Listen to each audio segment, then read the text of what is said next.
टीना जब मुखिया के घर पहुंची, वह बाहर जा रहा था और उसने टीना को रिपोर्टर समझ उसे धमकी देने की कोशिश कर रहा था। यह देख टीना मुखिया के घर के अंदर जाने की बात कही। मुखिया उसे घर में बुला लिया। टीना एकदम से लड़कियों की तस्करी के बारे में जब बताया तो मुखिया उसे बेइज्जत करने अपने घर वालों को हाल में बुला लिया। टीना बेखौफ होकर उसके सामने अपनी गन निकाल खुद के घुटने पर मारते हुए उसकी और उसके घर वालों की तरफ ठीक ही नजर गढ़ाए डेविल स्माइल के साथ मुखिया की मजाक उड़ाते हुए बोली, इतने ही हैं या और भी लोग पीछे से आ रहे हैं? क्यों ना अपने गांव वालों को भी बुला लेते, मेरा भी काम आसान हो जाता। टीना की यह बात सुन मुखिया को कुछ समझ नहीं आया तो वह टीना की तरफ आंखों से अंगारें बरसाते हुए कहा, क्या मतलब है तुम्हारी इन बातों का और क्या करना चाहती हो? टीना ने कहा, कुछ नहीं, मैं सोच रही थी कि तुम्हें यहां से घसीटते हुए ले जाकर गांव वालों के सामने कुत्ते की तरह मारूं और तब सच्चाई उनके सामने तू खुद ब खुद कबूलेगा। इस पर मुखिया और उनके 2 बेटे जो मुश्तंडे थे, उसके 4 पोते गुस्से में घूर रहे थे। तभी मुखिया के 5 से 6 आदमी आंगन में आ गए। मुखिया के 4 पोते तो 14 से 16 साल के बीच के थे, तो शायद उन्हें विषय की गंभीरता समझ नहीं आई। अचानक से टीना के पीछे से एक गंभीर आवाज आई, पहले तू इस घर की दहलीज लांघ कर अंदर आई, यही बड़ी बात है। अब तू मेरे भगवान जैसे बड़े भाई के ऊपर लांछन लगाकर उनका गिरेबान पकड़कर बाहर सबके सामने ले जाओगी और हम क्या चूड़ी पहन के देखते रहेंगे? टीना ने पीछे मुड़कर देखने की जहमत भी नहीं उठाई, क्योंकि उसे अच्छी तरह से पता था कि वह मुखिया का भाई जो हिजड़ा है और घर से दूर रहता है और अपने भाई के सारे गलत कामों को अंजाम देता है। टीना ने बिना पीछे देखे ही सामने मुखिया और उसके बेटों की तरफ देख उसके भाई की मजाक उड़ाते हुए बोली, चूड़ी तो पहले से ही पहन रखा है आपने, तुम मुझसे क्यों पूछ रहे हो? टीना की बातें सुन उसके पीछे खड़े मुखिया के आदमी हाथ में पकड़े खंजर के साथ आगे बढ़ने वाले ही थे। तभी टीना के बॉडी गार्ड्स उनके पीछे आकर उनके माथे पर गन पॉइंट कर दी। इन गार्ड्स के बीच निकुंज और आहान भी थे। मुखिया अपनी जगह से उठ खड़ा हुआ। तभी जो औरत मुखिया के पीछे घूंघट ओढ़े खड़ी थी, उसने घूंघट के अंदर से पूछा, तब से ये लड़की क्या बकवास कर रही है? आप लोगों ने गांव की लड़कियों के साथ क्या किया? मत भूलो तुम्हारी भी 2 बेटियां हैं। मुखिया अब उस औरत की बातों से जो चिढ़ गया था, वह पीछे मुड़ उसके पास जा ही रहा था। तभी टीना ने अपने दोनों हाथ जोड़कर गन को बीच में पकड़ लिया और ऊपर उठाते हुए थोड़ा साइड में झुक गई और नाटकीय अंदाज में बोली, नमस्कार मुखियानी जी, बड़े भाग्य खुल गए, हमारे जो देवी के दर्शन हो गए। टीना को ऐसे नाटक करता देख आहान का मुंह खुल गया और दूसरी तरफ निकुंज टीना को धीमी आवाज में गाली दी, लो शुरू हो गया इसका नाटक। मुखियानी टीना की बातों पर गुस्से में बोली, मैं कोई देवी नहीं, अपनी बकवास बातें बंद करो और निकलो यहां से। और अगर जो तुम मेरे पति के बारे में झूठी बातें फैला रहे हो उसे साबित करने की हिम्मत रखती हो तो चलो मैं तुम्हारा साथ देती हूं, वरना उसका अंजाम भुगतने के लिए तैयार हो जाओ। ये कह उसने अपनी घूंघट उठा ली। टीना ने उन्हें फिर से प्रणाम किया और बोली, कहीं जाने की जरूरत नहीं, मैं यहीं खड़े खड़े ही मुखिया का पोल खोल दूंगी। मुखियानी टीना की तरफ देख बोली, मेरा एक शर्त है कि आप लोग मेरे पोते और पोतियों को हाथ भी नहीं लगाएंगे। टीना ने मंजूर अपना मोबाइल निकाला और अपने पास के टेबल पर रख कोई रिकॉर्डिंग प्ले कर दी। आदमी ने पूछा, मुखिया जी आपने जिन लड़कियों को इस बाजार में बेचा वह यह नहीं दिखी। मुखिया ने पूछा, उस बाजार के दूसरी औरत के पास देखा? आदमी ने कहा, हाँ वहां लड़कियां थीं, लेकिन अब तक उन्हें धंधे पर नहीं बैठाया। जब पूछताछ किया तो पता चला कि उनकी नथ उतरने के बाद धंधे पर बैठाते हैं। कुछ समझ नहीं आया। अब मुखिया चिल्लाते हुए बोला, उन्हें जो करना है करने दो, तुझे तो मैं सिर्फ देखने के लिए भेजा, ज्यादा जासूसी मत कर वरना लेने के देने पड़ जाएंगे। वहां से जल्दी निकल। यह 1 हफ्ते पहले की बात थी, जब एक आदमी रेड लाइट एरिया में लड़कियों को ताड़ते हुए यहां से वहां घूम रहा था। तभी शैलजा की नजर उस पर पड़ी तो वह तुरंत पहचान गई कि वह वही आदमी था जो 2 महीने पहले एक 14 साल की लड़की को उसे बेचने आया था। शैलजा ने अपनी खास लड़की को पास बुलाया और उसके कान में कुछ कहकर उस आदमी की तरफ भेज दिया।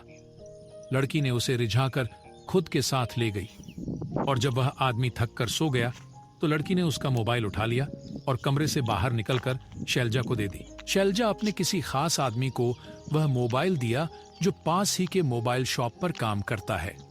उस लड़के ने उस मोबाइल के कुछ सेटिंग्स चेंज की और वापस से शैलजा को दे दिया। शैलजा ने उस लड़की के कमरे के बाहर पहुंची और खिड़की से साइड टेबल पर उस मोबाइल को रख दिया। अगली सुबह उस आदमी के उठने से पहले ही लड़की ने उसके पॉकेट में से कुछ कीमती चीज निकाल लिया ताकि वह आदमी उस चीज के लिए ढूंढता हुआ दोबारा वहां आए। जैसे उस लड़की और शैलजा ने सोचा था उसी तरह वह आदमी उसी रात मगर इस बार बिना पिए ही आ गया। आते ही वह उस लड़की पर बरसने लगा जिसकी वजह से वहां लोग इकट्ठा होना शुरू हो गए। वह लड़की बढ़कर बोली, मैं यहाँ धंधा करती है और खुद की खाती है, हराम की खाने की। ना मुझे जरूरत है ना मैं वो सब करती, चाहो तो मेरी तलाशी ले लो। कहते हुए उसने अपना पल्लू गिरा दिया और अपनी हाथ ऊपर हवा में उठा लिया। शैलजा अब आगे आई और उस लड़की के बचाव में कहा, साहब कल आप पी कर आए, शायद आप ही कहीं और भूल गए या नशे में कहीं गिरा लिया हो। इतने में मोबाइल शॉप में काम करने वाला वही लड़का जिसने उस आदमी के मोबाइल की सेटिंग्स चेंज की दौड़ता हुआ आया और उस आदमी के हाथ में एक सोने का चेन देते हुए कहा, साहब आप कल जब हमारे शॉप पे मुझे पैसे दे रहे थे तब वहां गिर गया होगा। जब मैंने इसे उठाया तब मुझे पता नहीं था कि ये आपका होगा। मुझे लगा अगर कोई आकर इसके बारे में पूछेंगे तब दे दूंगा, लेकिन जब मैंने आपको इस दीदी से लड़ते सुना तो इसे यहाँ लेकर आ गया। ये देख, वह लड़की मुंह फुलाने का नाटक करते हुए बोली, हमरे मथे सारा दोष मेड़ने चले थे। ये सुन उस आदमी ने उस लड़की के गाल को प्यार से चूमा और अंदर ले गया। उस लड़की ने आदमी को जानबूझकर बहुत पिला दिया और उसके मोबाइल को शैलज को पकड़ा दी। शैलजा ने मोबाइल को उस लड़के को देते हुए कहा, जल्दी कर। वहीं उस लड़के ने मोबाइल को लैपटॉप से कनेक्ट करके सारे फाइल्स ट्रांसफर कर लिया। उन्हीं में से एक था वह रिकॉर्डिंग जो शैलजा ने उसी वक्त टीना को बेच दिया था और इसी से उन्हें पता चला कि मुखिया लड़कियों की तस्करी करवा रहा है। अब रिकॉर्डिंग बंद हो गया और टीना ने मुखियानी से पूछा, बोलिए एविडेंस पक्का है या आपके पति के मुंह से भी उनके कारनामे सुनना चाहेंगी? मुखियानी गुस्से में मुखिया की तरफ देख बोली, क्या है ये सब? मैंने उस लड़की पर नहीं बल्कि आप पर विश्वास किया था मुखिया जी, लेकिन आपने मेरा भरोसा तोड़ दिया। इतने सालों में आप जो भी करते रहे मैंने कभी आपसे या आपके भाई से कुछ नहीं कहा। इसी वजह से आप उन मासूम लड़कियों को बेच दिया। मैं पूछती हूं किसने दिया आपको ये हक? आप खुद को भगवान समझने लगे हैं क्या? कुछ तो शर्म करो। आगे भी कुछ और बोलने वाली होती है, तभी मुखिया गुस्से में उसके सामने आकर अचानक से हाथ उठा दिया। अब टीना मुखिया के सामने ऐसी खड़ी हो गई जैसे वह मुखिया और मुखियानी के बीच में खड़ी हो। उसने तुरंत अपनी गन मुखिया के सीने पे थान दी और उसके आंखों में सीधा देखने लगी। तभी मुखिया का भाई गुस्से में उसके पास आते हुए दांत बींच कर बोला, औरत मर्द के नीचे ही दबी हुई अच्छी लगती हैं। यह हमारी घर की बात है, बीच में से हट वरना मेरा भाई तुझे भी नहीं छोड़ेगा। टीना अभी तक एकटक मुखिया के आंखों में घूरे जा रही थी। अब वह गन से ही मुखिया को पीछे ढकेल रही थी और अब मुखिया को देखते हुए उसके भाई से बोली, मुझे आप लोगों के घर के आपसी झगड़ों में कोई दिलचस्पी नहीं है, मुझे सिर्फ इनके मुंह से सच सुनना है। मुखिया उस पर तंज कसते हुए बोला, तू मेरे बाल भी बाका नहीं कर सकती, तू मुझे नहीं मार पाएगी। अगर मार भी दिया तो मैं साफ बच जाऊंगा और अब तुझे अपने अंजाम के बारे में सोचना चाहिए। तो एक काम करते हैं, फॉर अ चेंज अपने बीवी और बहुओं को आंगन के बीचों बीच खड़े होने के लिए कहो। टीना ने उसका मजाक उड़ाते हुए कहा, मैं ऐसा कुछ नहीं कहूंगा, तू चाहे मुझे गोली से ही क्यों ना उड़ा दे।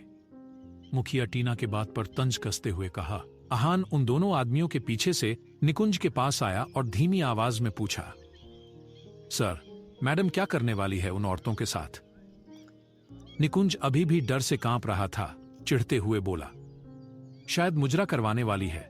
तू भी अगर करना चाहता है तो जा, मेरे पीछे दुबक कर क्या कर रहे हो? आहान को मुजरा का मतलब समझ नहीं आया और असमंजस में निकुंज की तरफ देख कुछ बोलने ही वाला था, तभी गोली की आवाज सुन उस तरफ देखने लगा। टीना ने यह गोली मुखिया के एकदम कान के पास चलाई थी, जिसकी वजह से मुखियानी और उनकी बहुएं बिना मुखिया की बात सुने डरते हुए एक के पीछे एक सामने आ गई और आंगन के बीचों बीच खड़ी हो गई। अब टीना ने अपने गन को मुखिया के माथे पर रख दिया और उसकी तरफ देखते हुए ही मुखियानी से बोली, अब मुखियानी जी, आप और आपकी बहुएं सबके सामने कपड़े उतारेंगी। ज्यादा टाइम नहीं है मेरे पास, जल्दी कीजिए वरना आपके पति के खोपड़ी के चीथड़े उड़ जाएंगे। ये सुन मुखिया घबरा गया और हड़बड़ाते हुए बोला, क्यों कपड़े क्यों उतारेंगे वो लोग? मुखिया की बात सुन टीना थोड़ा हंसते हुए बोली, क्योंकि आप अपने जान पर बनाने पर भी हमें सच नहीं बता रहे, तो मैंने सोचा क्यों ना यह तरीका अपना कर देखा जाए। मुखिया अब अपनी नजरें कभी अपने बेटों पर तो कभी अपने भाई पर टिका रहा था।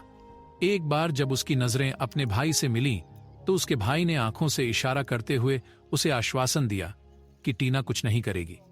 मुखिया अपने भाई के इशारा पढ़ अपने मन में सोचा, सही है, ये भी तो एक औरत है, दूसरी औरतों के साथ वह सब नहीं करेगी, यह सिर्फ मुझे डराने की कोशिश कर रही है। इसे भी करने दो अपनी मनमानी, इसे बाद में देख लेंगे। टीना ने गुस्से में चिल्लाया, जल्दी। यह सुनते ही वह लोग घबरा गए और तीनों अपनी अपनी घूंघट उठाकर अपनी पल्लू को नीचे कर दिया और जैसे ही अपनी ब्लाउज की डोरियां खोलने लगी, तभी मुखिया जो आंखें फाड़े उनकी तरफ देख रहा था चिल्लाते हुए बोला, रुक जाओ, मैं सच बताता हूं। अब मुखिया सब सच बता देगा या ये उसका कोई चाल था? जानने के लिए सुनते रहिए। टीना ने जब मुखिया के माथे के बीचों बीच गन पॉइंट करके उनकी बीवी और बहुओं को सबके सामने कपड़े उतारने के लिए कहा तो मुखिया और उसके बेटे बहुचक्के रह गए। लेकिन मुखिया के भाई ने इशारे में उसे आश्वासन दिया कि टीना वैसा कुछ नहीं करेगी जैसा कि वह बोल रही हैं। तो मुखिया ने सच्चाई बताने से इनकार करते हुए टीना को कुछ भी करने के लिए उकसाया। अब टीना के बॉडीगार्ड्स और उनके बीच खड़े मुखिया के आदमी सभी लोगों ने अपनी नजरें झुका लिए। वहीं मुखिया के बेटे और खुद मुखिया उनकी खुद की बीवियों को सामने कपड़े उतारते हुए मुंह फाड़े देख रहे थे। जैसे ही उन लोगों ने पल्लू नीचे गिराकर ब्लाउज की डोरियां खोलने लगी, तभी मुखिया ने चिल्लाते हुए कहा, रुक जाओ, मैं आप लोगों के सामने अपना गुनाह कबूलता हूं। अपना सिर झुका लिया और अपनी जगह पर हताश होकर बैठते हुए रूदाली आवाज में कहा, लगभग 2 सालों से मैं और मेरा भाई लड़कियों की तस्करी कर रहे हैं। इसमें मेरे बेटों ने मेरा साथ नहीं दिया, सिर्फ हम दोनों को ही पता है।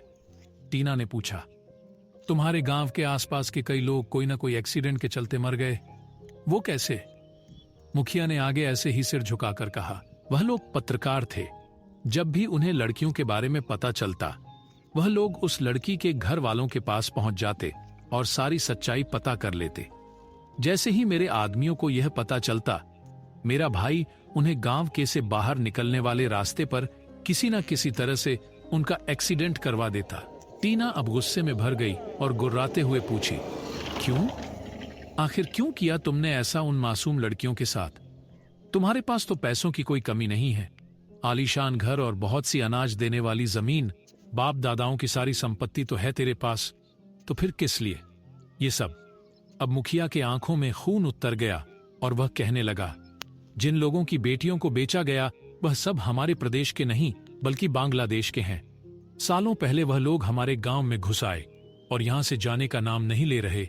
बहुत समझाया मैंने और मेरे भाई ने कि वह अपनी जमीन बेचकर अपने वतन लौट जाए, लेकिन साले बहुत ही डीठ थे और उल्टा मुझसे ही बोलने लगे। उन्हें यहाँ का आधार कार्ड भी मिल गया तो वह इसी प्रदेश के हो चुके, इसीलिए अब भुगते। उनकी बेटियां उन्हें कभी वापस नहीं मिलेंगी। आखिर के शब्द कहते हुए वह एक जानवर की तरह हंस रहा था, तभी उसके मुंह पर जोरदार थप्पड़ पड़ी। सब लोग उस आवाज सुन उस शख्स पर ध्यान दिया तो मुखिया ने सिर उठाकर उस इंसान को देखते हुए पूछा, इतने सालों में कभी मेरी बात काटने की हिम्मत नहीं हुई तेरी, लेकिन आज तूने सबके सामने मुझे थप्पड़ मारा। तुझे तो मैं। इतना कह मुखिया अपनी जगह से उठ मुखियानी की तरफ बढ़ने ही वाला था तभी टीना ने कोल्ड वॉइस में अपनी कान खुजाते हुए कहा, फिर से फैमिली ड्रामा शुरू मत करो। इसके बाद भी तुम्हें बहुत सी ऐसे मौके मिलेंगे जहां आप लोग एक दूसरे की जान ले सकते हो। ये सुन मुखिया अपने गाल पर हाथ रख फिर से अपनी जगह पर बैठ गया।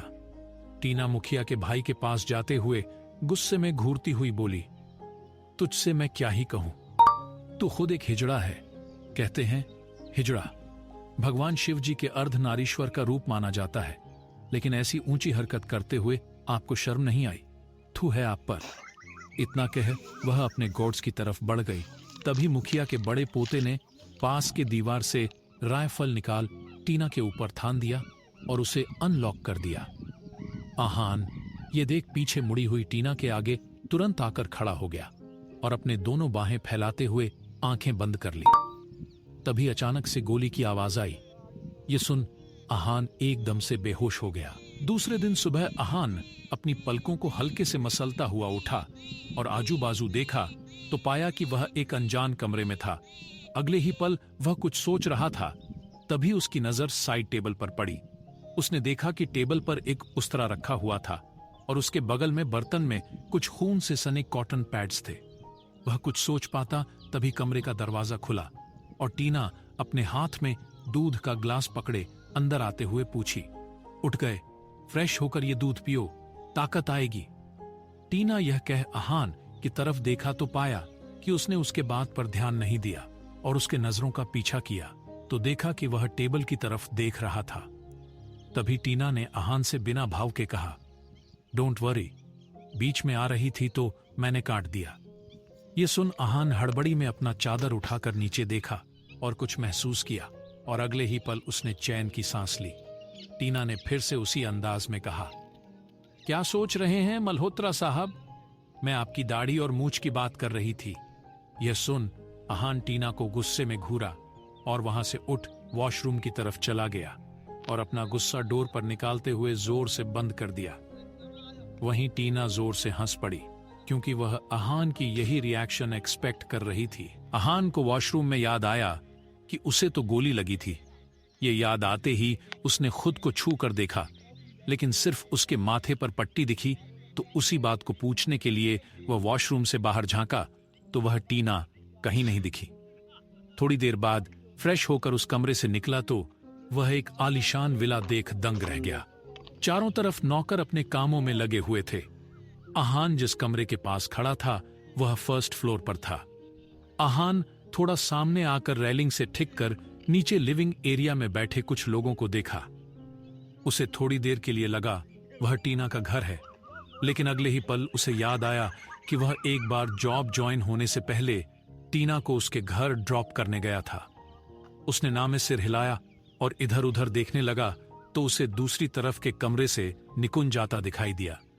आहान बिना सोचे उसकी तरफ बढ़ गया और उसके सामने खड़े होते हुए पूछा, सर, हम कहाँ हैं? कौन सा दिन है?